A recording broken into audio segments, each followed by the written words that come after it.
सम्राट अशोक इतिहास में एक ऐसे शासक थे जिनका प्रारंभिक जीवन क्रूरता से भरा हुआ था, लेकिन उनके जीवन का आखिरी समय आते आते वह महानता के शिखर पर पहुंच चुके थे।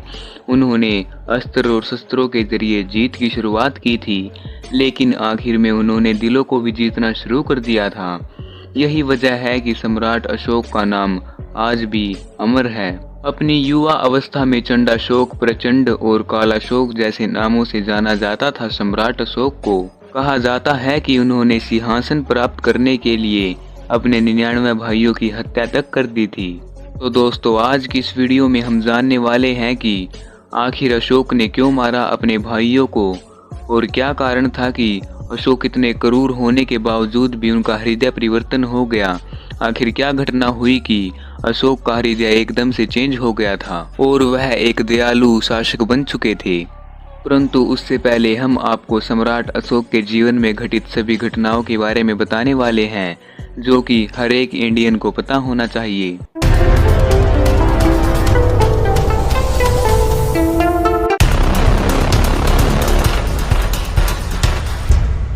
सम्राट अशोक मौर्य साम्राज्य के तीसरे शासक थे। उन्होंने अपने दादा चंद्रगुप्त की तरह शासन किया, लेकिन उनके शासन का तरीका मौर्य वंश के पहले के शासकों से बिल्कुल अलग था। महान अशोक के 100 भाई थे, जिनमें से वह सबसे छोटे थे। किसी को उम्मीद नहीं थी कि वे राजा बनेंगे। अशोक का जन्म पाटलिपुत्र में 324 ईसा पूर्व में हुआ था, जिसे आज पटना के नाम से जाना जाता है। चीन ग्रंथ अशोक वादन के अनुसार अशोक के पिता सम्राट बिंदुसार की 16 पत्नियां तथा 101 बच्चे थे। पूरे भारतवर्ष में सम्राट अशोक का साम्राज्य सबसे बड़ा रहा है। वह हिंदू कुश से लेकर अफगानिस्तान और बर्मा तक के अधिपति थे, लेकिन एक मजबूत साम्राज्य की स्थापना करने वाले सम्राट अशोक के लिए सत्ता तक का सफर आसान नहीं रहा था। प्राचीन ग्रंथ अशोक वादन के मुताबिक अशोक के पिता सम्राट बिंदुसार उन्हें नापसंद करते थे। इस किताब के अनुसार पिता बिंदुसार को अपने बेटे अशोक की शक्ल सूरत से चिढ़ थी। बचपन में ही पिता और पुत्र के बीच आई खटास उम्र के साथ बढ़ती चली गई। बिंदुसार अपने बड़े बेटे सुसीम को राजा बनाना चाहते थे। इस फैसले ने सम्राट अशोक के उग्र स्वभाव को भड़काने का काम किया था और सत्ता पाने की लालसा में उन्होंने क्रूरता भरे काम शुरू कर दिए थे। लेकिन जिस अशोक की क्रूरता के कारण उन्हें चंडाशोक कहा गया, इतिहास गवाह है कि उनकी दयालुता और प्रजापालकता के कारण उन्हें देवान प्रिय के नाम से भी जाना जाने लगा। अशोक की क्रूरता की असली कहानी शुरू हुई बिंदुसार की मृत्यु के बाद। बौद्ध ग्रंथों के मुताबिक अशोक ने सिंहासन के रास्ते में आने वाले अपने सभी भाइयों को मार डाला था। हालांकि इतिहासकारों के एक वर्ग का मानना है कि अशोक ने सिर्फ 6 भाइयों की ही हत्या की थी। इसका खुलासा आज तक भी एक रहस्य है, लेकिन यह सत्य है कि सिंहासन पाने के लिए अशोक ने अपने भाइयों का खून जरूर बहाया था, लेकिन मारे गए भाई 6 थे या फिर 99, इस पर आज भी एक विवाद बना हुआ है।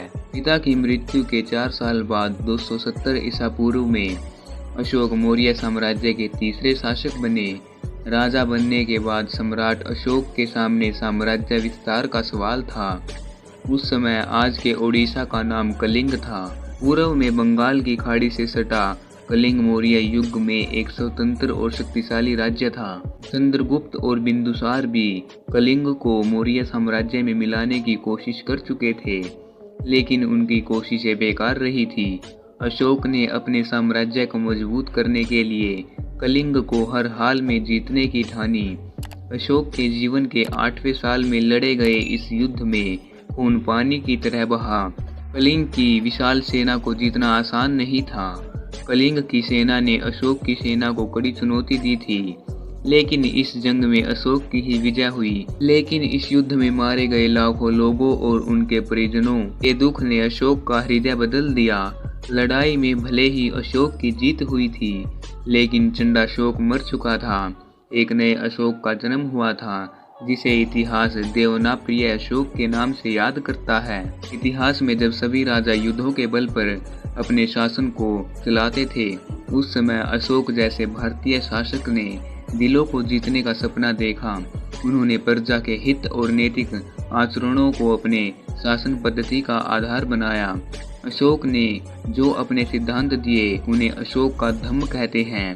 अशोक के इन धम्मों में बौद्ध, जैन और हिंदू तीनों धर्मों की विचारधाराओं को शामिल किया गया। सम्राट अशोक ने अपने आदर्शों और आदेशों को लोगों तक पहुंचाने के लिए 84,000 स्तूपों और स्तंभों का निर्माण कराया, जिन पर आदर्श वाक्य और आदेश लिखे गए थे।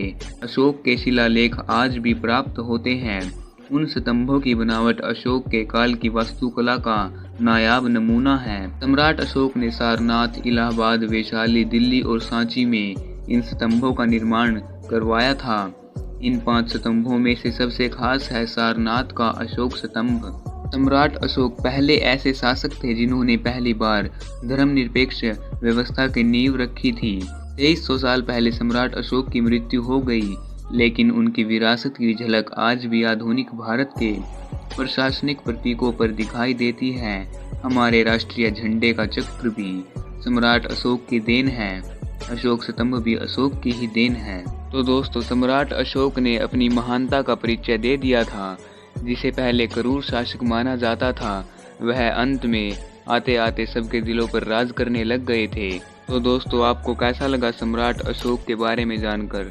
अपनी राय कमेंट सेक्शन में जरूर बताएं। और आपको सम्राट अशोक कैसे शासक लगे, यह भी जरूर बताएं। वीडियो अच्छी लगी हो तो इसे एक लाइक और चैनल को सब्सक्राइब जरूर करें। मिलते हैं अगली वीडियो में।